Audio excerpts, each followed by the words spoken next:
My name is Roy Wetter, and this is Dragon Realty Investing Academy, a free community outreach program where we try to teach people about personal finance, personal growth, and real estate investing. We focus not only just on real estate investing because I think where a lot of people fall off before they even get involved is through personal growth and personal finance. It's not just about the money, and it's not just about the real estate. It's about how you operate in your daily life and how you operate with those things and how you see the world and see finance. So this is going to be analyzing a deal.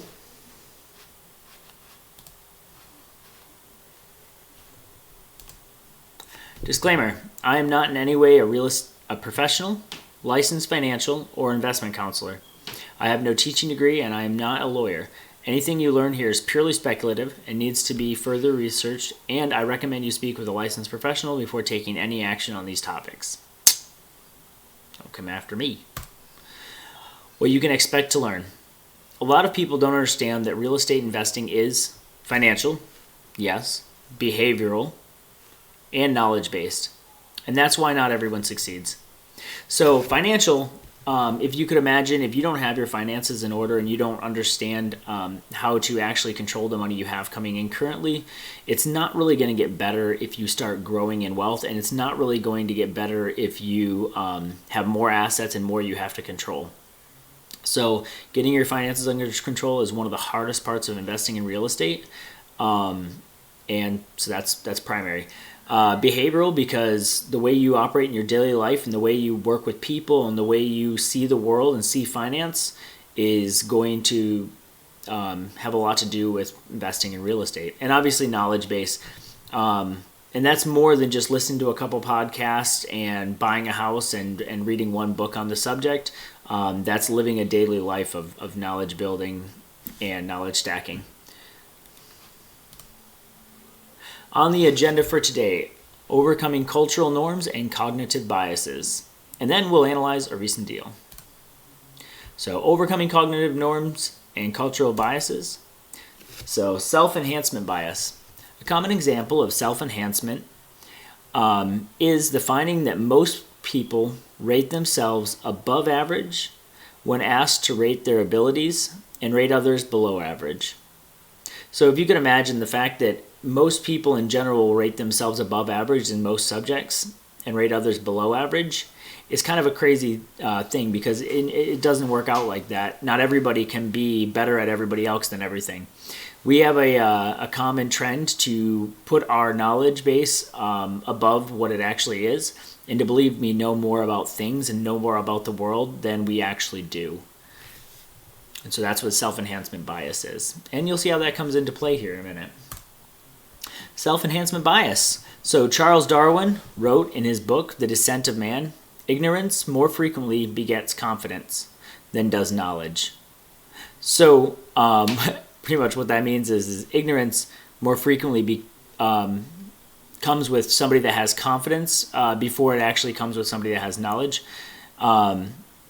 People tend to be more confident the less knowledge they have in a subject that they don't know as much about. And that's just a common trend. It has been proven in studies that people with higher intelligence are more likely to admit fault and a lack of knowledge than people with lesser intelligence. So we're talking about general intelligence, and we're talking about the intelligence that comes with having more street knowledge and capabilities. When they did this study, they did it from the perspective, they were asking people who had actually been successful in life. So not just book knowledge people, but people who had actually had real success. And they found that the people that had more real success in life were actually a lot more likely to admit that they didn't know everything. The people that had less success were a lot more likely to talk up how much they knew and feel that they knew a lot more than they did. So, recent Alzheimer's scandal. I don't know if you guys heard anything about this, but what happened was there was a study done back in the early 2000s, and what they did was there was a study, and he decided that it was a good idea to lie about his study findings because they don't really know. They feel that he was looking for that notoriety and the success that comes with finding something new in a field. But ever since then, which what he discovered was sort of a plaque buildup on the brain, more commonly found in Alzheimer's. And what they found is that it wasn't necessarily more commonly found in Alzheimer's. It was found in actually the general population about the same. But they've been working on that finding, moving towards finding a cure for Alzheimer's based on that finding for the past 15 years or so, trying to come up with a cure based on that. And so anyways, long story short, anybody who had anything to do with Alzheimer's research that brought up anything against those findings was kind of being outcast and being called, that's crazy. We already know what causes Alzheimer's. We know what's, behind it. Anything else other than this is just stupid. And the idea being that they had so much confidence in their own knowledge base that they were willing to shut down anyone else that had a different opinion. And so they weren't looking further. They were just niching down. And sometimes that can be dangerous. And they had too much faith in their own knowledge. And so that's what happened. And so 15 years of research was almost wasted in Alzheimer's research. So it's sad. Reference. So Extreme Ownership by Jocko Willink is a book written by a former Navy SEAL. This is a book written, and it's actually it's one of my more founding fundamentals, which is owning everything in your life as you do it. That was a horrible explanation. I'll get into the explanation in a minute. And then also another reference is Never Split the Difference by Christopher Voss. This is a negotiation book written from the perspective of a retired FBI hostage negotiator. All right, we talk more than we listen. In Chris Voss's book, Never Split the Difference, he talks about how most people spend the majority of a conversation only thinking about what they want to say next, and much lesser about the time or the amount of time focusing on what the other person actually is saying. Now, after I read the book, and I was actually kind of working with some of the negotiation tactics he was talking about, I started concentrating on how often I was actually listening to people while I was having a conversation with them. And I found that this was absolutely true. Majority of the time, I was finding myself kind of trying to conjure up what I wanted to say next in the conversation, how I wanted to present myself, how I wanted to present my content, my views, what I had seen, what I had done, rather than actually listening to what they had done and actually having a real interest in it. It was more or less, and so that's what they find in the majority of people. They don't actually sit and actually listen and have a real want to know what's going on with that person. And that's another bias. Now, extreme ownership.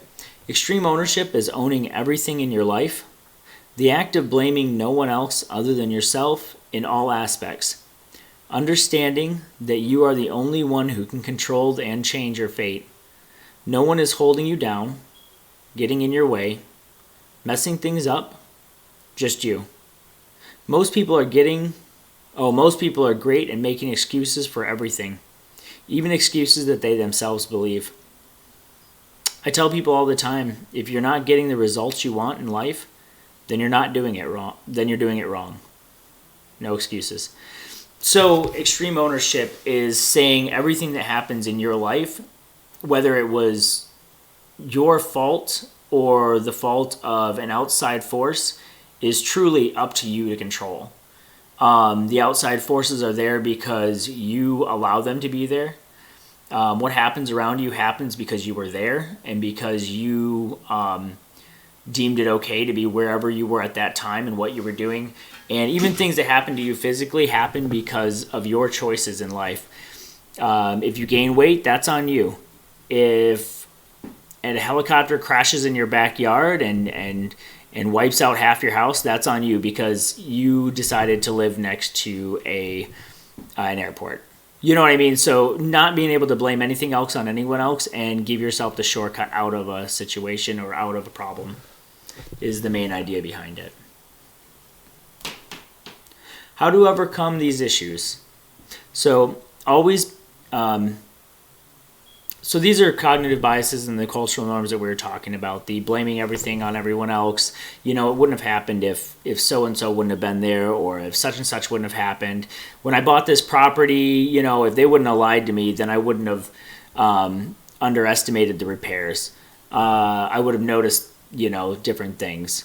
My property, the inspector that did the inspection didn't catch it. But at the end of the day, you chose that property inspector. You chose not to look at the property yourself. You didn't you didn't learn how to inspect properties so that you could properly ensure it was done. It's on you. And the only way you can actually control the situation any better is to take full control of that. So anyway, these are some of the ways to overcome some of these issues. So always base your understanding of a subject on the end results. Doing what you did you get the results you wanted? So how this works is you can look at a lot of different things in life and say, well, it wasn't my fault, this happened, that happened to the other. But if it didn't happen the way you wanted it to happen, if you didn't get the results you wanted, then you did something wrong. And that's it. Look at the empirical data to judge the outcome rather than the theory or pure logic. Look at solid data. I'm trying to think of a good explanation for this one. But theoretical stuff like, well, if a few things would have been different, or if the world wouldn't have, if the market wouldn't have crashed, if this would have happened. But those are all logic. There's no solid evidence that any of those things would have went any different, or if they would have, those are just ways of blaming other things other than yourself. So pure data will actually show you more truth, something solid. Extreme ownership. Own everything in your world as being a direct result of your doing or a lack of doing. So even if you didn't do something to prevent it, it's still your fault. And the only way to do better in the future is to take on that judgment onto yourself and say, I'm going to do better. All right, so this is obviously for my class. I would pause for questions and discussions at this point, so we'll skip that.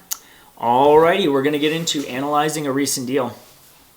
This is, like I said earlier, I think I said this earlier, but this was our first property that we actually did as a group with other investors into the properties. So why are we analyzing this deal today? This is the Pink House. So we're analyzing this deal today because I wanted to give a really good perspective on a real estate deal and how it can go, even from somebody that has experience in it and somebody that's dealt a lot with this. You never know what's going to happen. And so you have to be prepared in as many ways as possible. So this is the Pink House. We found, how we found this deal. We just found this deal on the MLS. Yeah, we were searching for a house and we found it. That was about it. So anyways, when you are searching for a property, location. So I say that because we have a few different types of location. You're going to be looking for properties in the right state. And what that means is you want to, I hear a lot of people talk about how, they wouldn't want to invest anywhere other than they were right now. They wouldn't want to move in order to invest in real estate. But some states aren't very good for investing in real estate. I know guys in Washington right now that they've been trying to evict a tenant for the past 6 months, and it's just not going so hot. So you got to pick the right state. You got to pick the state that's going to be landlord friendly and is going to actually work with you and allow you to evict tenants that aren't paying, that are squatting, or that are ruining your property. And you want to pick a state with the type of demographic that actually cares and cares about what they have and cares about doing better in life. And those are probably the places you want to be anyways. So right state's the first thing. When I first got out of the military, we were looking to go almost anywhere in the United States to invest. We weren't stuck on any solid place, but we ended up realizing that military bases are amazing places to go and invest in real estate anyways. So we were pretty happy with that. And that gets to the next one. So there's right state, right city. We invest around military bases, not only because you're more likely to get a soldier and more likely to get somebody that cares about what they're doing. And they have a solid paycheck coming in. The government's pretty good about paying out every month, and they also have what's called BAH, and BAH is housing allowance. So they are not allowed to have the finances go anywhere but to their rent, because that's an actual allowance, it's not pay. There's also other reasons why we choose around military bases. The job market's going to always be pretty good there unless they shut down the base. It might fluctuate, but not bad. Renter turnover is really short because people come and go all the time from military bases, and so there's a lot of turnover, and you have shorter periods of time of waiting between renters.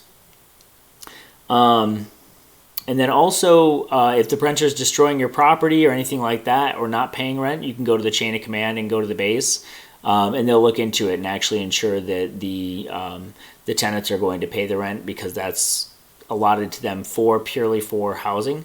And then if they're destroying the house, they'll also dig into that and ensure that the soldier doesn't destroy your house. So many different reasons why around military bases is amazing. Right neighborhood. So then you want to go to the right neighborhood, right? So we only invest in B plus neighborhoods. We don't invest in A plus neighborhoods, because a lot more likely that there's homeowners in those areas and less people want to rent in those areas. So your demographic, your population is smaller for renting in those areas. And then at the same time, if there's a market crash, they're going to move from those more expensive housing areas, and they're going to be filtering down into the B plus neighborhoods. If they're not making as much money, if they can't survive where they are at the time. But nobody's filtering into A plus neighborhoods. So we choose B plus neighborhoods. C minus neighborhoods, C plus neighborhoods.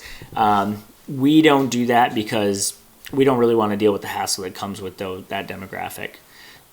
And then right neighbors. So we actually do, what we do is when we're looking at a property, if we're actually going to make an offer on it, we go there during different point in times during the day. And so we'll go, or the week. We go there on the weekends, the evenings on the weekends, during the day, at night. We want to see what's going on with those neighbors almost every day of the week. So we want to see if they're partying on Saturday night and keeping everybody awake. We want to see if, the neighbors are gross. We want to, and I say gross, but I mean, leaving the garbage all over the place, their dogs getting out constantly and tearing up the neighbor's yard. And we just want to make sure that we're not buying a property that's going to be next to a neighbor that's going to cause us to constantly lose renters and to, so. All right, call me crazy. And I got a little bit of flack for this too. But this is where we don't buy. So the blacked out area of Lawton is where we actually don't purchase properties. At my last class, we had a lot of people that actually whoa, what? That's where we all buy properties, and I get it. A lot of people do buy properties in that area, but that's not the demographic that we want to deal with, and we actually feel that we make more money outside of those areas as well. That's us. Hey, you got to have a standard you live by, and you got to have a set of rules and guidelines to keep you on the right path and to make sure that every real estate investment is good. So that's where we do not buy. Another pause for discussions in case people wanted to come at me even more about why we don't buy there. Alrighty, so now we're going to start looking at the actual property and what we're looking for in these properties. So how many square feet is it? I'm not sure if this is everywhere, but in a lot of different places, and especially here, square footage is limited in a lot of properties. These aren't massive houses everywhere. There's a shortage of larger houses. There's tons of small houses. So square footage drives prices around here. If you can increase the square footage, you can increase the value and increase the amount you can rent that property for. So we're looking for square footage. And that's actually a larger metric that we look for. We're looking for larger square footage for a lesser price, which seems simple, but that's, it's an easy way to look at it around here. And then also, can you increase the square footage? For you guys that may not know, we take and we purchase properties, we remodel them, and we rent them out. So if we can increase the square footage in any way, then that'll help up our value and up our rental amount that we can ask for. So with the Pink House, the original square footage was 1,450 square feet. We converted the garage, and it is now 1,600 square feet. So, yep, that's how we up the value a little bit on that one. The layout. So, bedrooms and bathrooms. The Pink House has 3 bedrooms and 1 3/4 bath. Does it make sense? Yes. So, with these properties, you want it to make sense. You want the layout to make sense. If you have a person that wants to rent a property and they want to rent a nice property and take care of that property and pay for that property, they're probably not going to rent it if they walk in and it's stupid. if they walk in and the first thing they have is a door to the right and it goes directly into the master bathroom, and you have a door to the left and it goes into the living room and not the kitchen, if the layout doesn't make sense, it's going to be a little bit more difficult to get people to go in there, and it's going to be more difficult to sell that property. So that's actually a little bit of leverage. If you can go in there and you can say, hey, I do remodeling and I can make this work when other people are going to pass on it, then you can probably get it for a better price when other people aren't going to be offering on it. If you can get it to make sense, you can make money on it. More likely, you can make money on it. All right, so the pink house made sense right away. We didn't actually have to change the layout at all, but we did up the garage size, or we did convert the garage, so that helped. Size and look of the yard as far as layout goes, like sometimes they have some funky yards and you really can't help that too much. Maybe it's overgrown with trees and brush and you can clear all that out and you can make it look better, but you can use that as leverage for a better purchase price or something like that. It was rough when we purchased it. There was a lot of brush and trees on the pink house that were just mess. It was just a mess. A lot of these places are when you first purchase them and they need to be remodeled. All right, so this is the portion where we kind of ask, like, hey, to the group, what do you see? Right? We did this because we wanted to kind of show people what a weird layout looked like, right? So this is from the road. This is a view from the road. When we first looked at this property actually does great for us. It makes money and it does good, but we had to try to do something with the layout. So I'm going to try to bring my little cursor up here. As you can see, here's the driveway. You pull in, and before we remodeled it, it didn't have this pillar. It didn't have these little chains as like a guide to go to a door. There's also a door over here, and you really couldn't tell, like, as you pulled up down the road and you saw the door on the right, cool, it's a door, and then you go over here and it's like, cool, it's a fence, and you really didn't know where to go to. If you were to walk in on the door on the right, there's no window and you'd walk into a bedroom. If you go over here to this gate on the left, there was nothing to indicate that there's a doorbell or anything, so we actually installed a, you can see it right there, it's a doorbell camera that, kind of says, hey, come ring me. On the right, you can't see it, it's a little blurry, it says welcome. And then we put the pillars and the chains to kind of like guide people to that front door area. So we tried to make it more inviting and change the layout a little bit to say, hey, this is the front of the house. This is the gate you go through to get to the house. And this is where you go to get a hold of somebody to get inside the house. So it does really well, but that's one of those funky layouts we're talking about. How much work needs to be done? So the pink house, we do all of our work in-house, which means we do all of our own labor. We don't hire contractors or anything unless we have to for electrical and plumbing and stuff like that.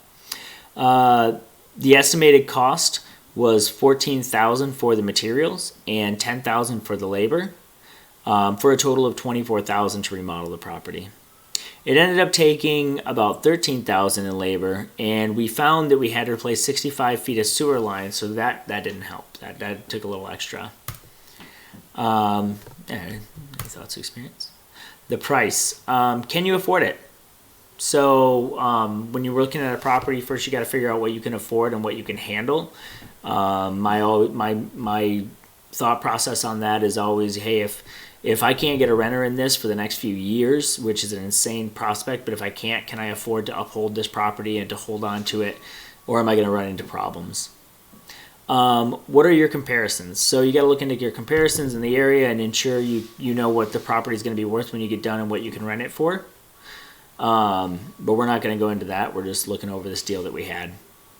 What will your total cost be? So our down payment was, see right here, $17,716. The closing costs were $6,165. And before I start freaking you guys out too much, there's a lot of other ways investing in real estate. This is how we do it. And this is just to show you what can go on during a property. But there's other ways that are more financially viable and cheaper to do. There's ways of doing it for free. You just got to put in a lot more work and a lot more effort, but you don't need to put out a single dime. And the return might not be as good, but that's okay. You got to get into it somehow, right? So closing costs, $6,165.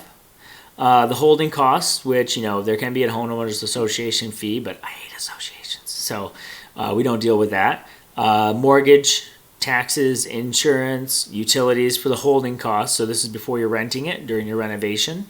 We were renovating this property for about 4.5 months, so that's about 5 months in holding costs. It came out to $2,879. Price continued. The remodel cost to remodel the property, the $11,126 was for the materials. Monthly cost once renting. So this was your cost, your monthly cost, $470 for the mortgage, insurance, and taxes. And then there's a management fee, so that's another $130. For a total monthly cost of $600. So our monthly debt's going to be about $600, or is $600. And the total remodel and everything all together costs $37,886. So that's the down payment, the holding cost, the remodel, everything. All in, we needed $37,886 to do the remodel on this property. Any thoughts? Income. The gross monthly income is $1,300. Equity created. So if you don't know, equity is the amount of worth that the property gains once you finish the remodel. So you purchase a property, whether you purchased it cheaper because of any reasons, or you remodel the property and you make the value go up. If you were to resell the property, well, how much equity are you holding in that property? So we had about $49,138 in equity after we remodeled the property. And then a few months later, because there was that huge bump in inflation and everything, the appreciation of the property went up quite a bit. So there's been about $10,000 in appreciation. Equity pay down, we've paid down about $1,029 in the mortgage. So if you look here, gross is $1,300 minus $600 for the debt, monthly debt. We bring home $700 a month in net income on that property. So that's $700 a month for the group.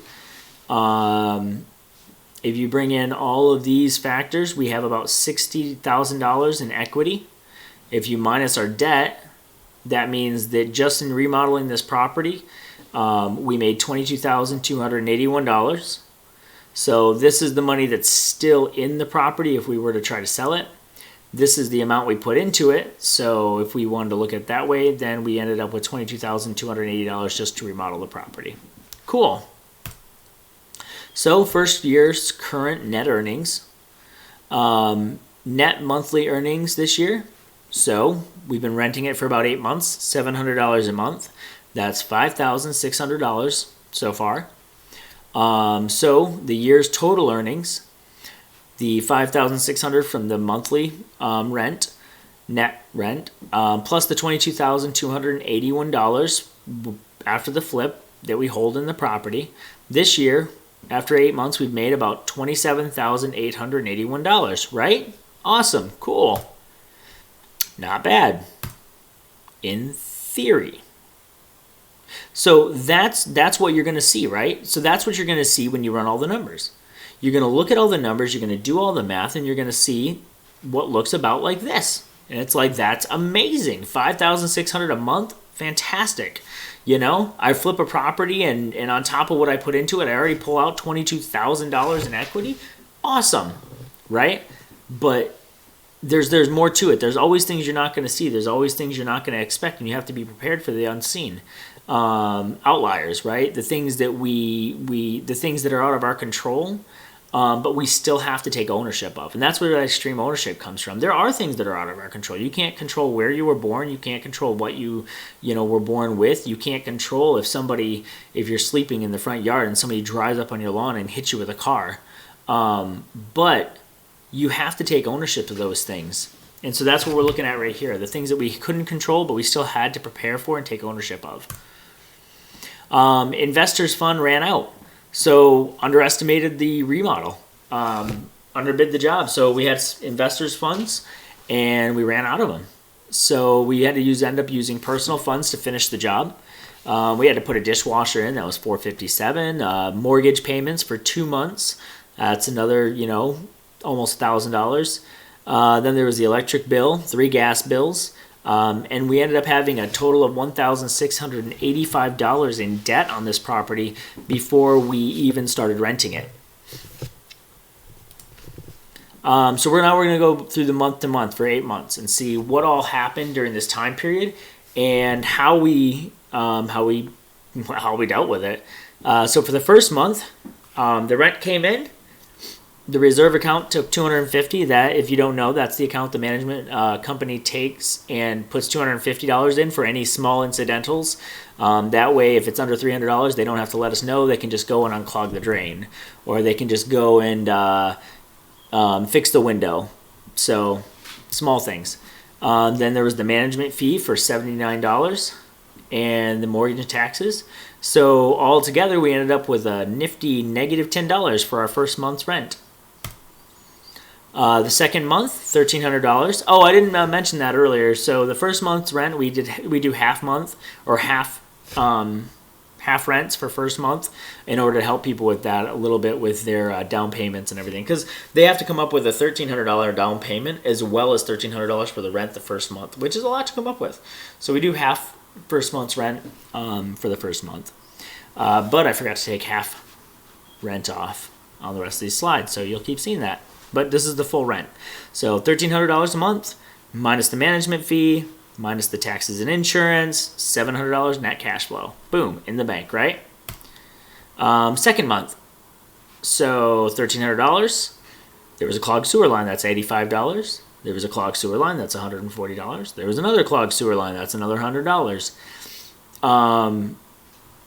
That's starting to add up, right?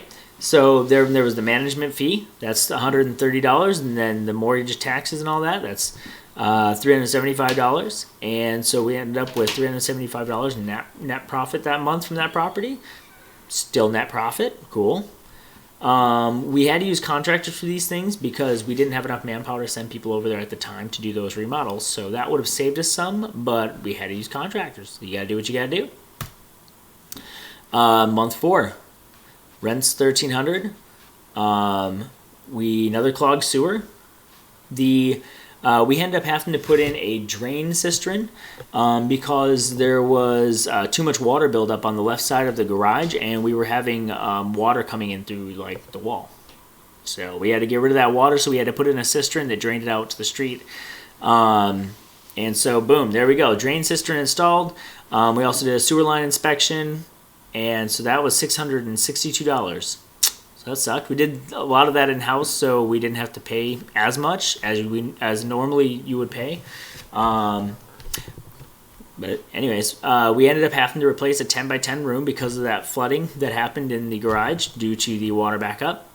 So the floor got water damage, and that was an issue that we had. So we decided not to replace the floor in the remodeled garage because the floor that was there, looked okay. Looked okay for a laundry room, We thought about it, and then we decided, nope, let's get this one on the market, and it ended up actually costing us because we didn't take the extra day to do it, which is, oh well, live and learn. That's what this is about. It's about being honest and about living and learning. So that was $960 to have a contractor go in and replace that floor.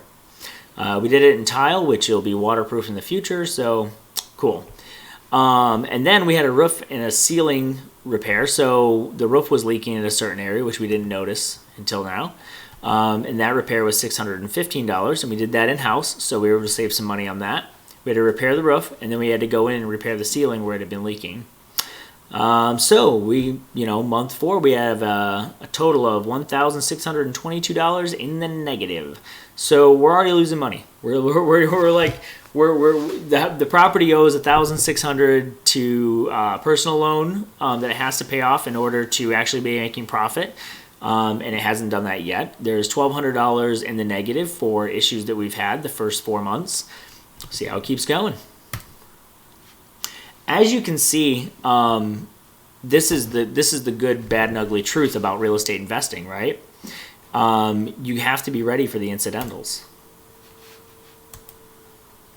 So month 5, All right, month 5, it gets even better. Another clogged sewer line. We got sick of it and we said, all right, let's go in there and replace this sewer line. So we replaced 65 feet of sewer line, and that cost $2,179. So, which is actually, we did it in-house, so it saved us a lot of money. It would have cost us a heck of a lot more, probably double, if not more than double that. We had a few people guess what it was going to cost us to have that replaced. And their numbers were way higher. So thank heavens we do a lot of things in-house. Management fee. Yep. All right. So second month we're down $1,569 more dollars. Holy crap, right? Like here we go. It's starting to add up.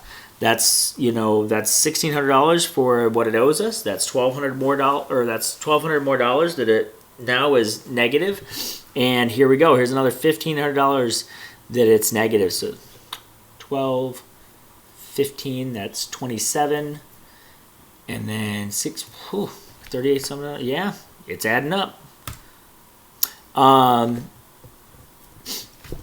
So month 6, the rent comes in and we actually made some positive cash flow because things are getting fixed and now we're not losing money. Cool. $685. Second month, made some more positive cash flow. Had a little bit of HVAC repair, but that's okay. $600 a month in positive. Cool. Month 8, another $700. So this is it, right? We're back. So it still hasn't paid off its personal debt to finish remodeling the property. But I will say that now, this is the last month that we have on record. It's been cash flowing every month now that we've fixed all the issues. And you could say that this property was actually like, holy smokes, it was surprisingly a horrible property. But honestly, it wasn't. We still made $22,000 in equity growth on top of whatever we used to the $37,000 it cost to remodel it. And this property is actually really average. We remodel these properties from the ground up, and if you were thinking that you could start renting it right after a remodel and that you wouldn't have any issues, that you wouldn't miss something, that you wouldn't not notice something while you were in it for a couple months, then you're being a little bit hopeful. You got to expect that you're going to miss things. You got to expect that for a little while it might not make any money because it's going to be recouping some. You got to expect some issues that you didn't expect. If you're not expecting the outliers, if you're not expecting the black swans, then black swan. So a black swan, they didn't think black swans existed. There had never been a recorded black swan, and then one day somebody was out in, I don't know, somewhere in Australia or something like that, and they saw a black swan and it blew their minds. So it's something that nobody thinks existed or nobody thinks could happen, and then it happens one day and it would have never happened until it happened. So you got to expect the unexpected is pretty much what it is. So next slide. So to date, the monthly earnings are negative $1,826. There's actually $1,400 in the bank right now for that property, but I'm going to wait for the buffer fund to build up before we take out our personal loan on that one so that it has money to support itself. We have $4,000 buffer funds that it has to maintain before it actually can start paying out net earnings. So we got a few more months before that one starts actually flowing positive cash flow. So if any of you guys that are listening are my investors and you're invested in this one, it's going to be a couple more months before you start seeing some earnings back on it. Yearly earnings to date, $26,055. So that's with the equity growth minus the cost. So, even though this property is still negative $1,800 in the actual monthly amounts that we make, the net cash flow, it's still made $26,000 this year just on the worth and gain and value that it gained. The total holdings that are in the property is $60,167. So regardless of how this property did, if we wanted to sell it tomorrow, we could pull a lot of money out of this property and reinvest it or pocket it and put it back in the investors' pockets. So that's the beauty of real estate, is that you can have issues, but if you do it right, even the issues won't be nearly as bad as the gains that you get. So was this house worth it? This is about the end of the class, but at the end of the day, this house was absolutely worth it. This is, and most of the people that were investors that were in this class, they all agreed. They said, oh yeah, it was worth it. This is how real estate goes. this is real estate. You know, it's preparing for everything that you can think of that might go wrong. Still having a bunch of bumps in the road, but then eventually smoothing out, and you got a good property when you're done. But you know what? You got to be ready for the incidentals. So if you're going in on this and you're putting every single dime you have into just the purchase of the property, and you're not planning on living in the property, so you're going to have that cost on top of your mortgage that you're already paying for, or on top of your rents that you're already paying. If you're not prepared for all these incidentals, if you're not mentally prepared to have extra costs into these properties that you're buying and planning on renting out, you might get in a lot of hot water. So the goal of this class was to tell people, be prepared, expect the unexpected, have buffer funds, have it in your mind that you're going to want to do some of that labor yourself, because we saved a lot of money doing our own labor. We save a lot of money when we live in the properties we're remodeling. If we don't do those kind of things, they wouldn't be nearly as profitable. And you'll see that in other classes that we do. So anyways, that's all I have for today. I hope you got a lot out of this, and I hope you come back and watch another video. Watch our live streams.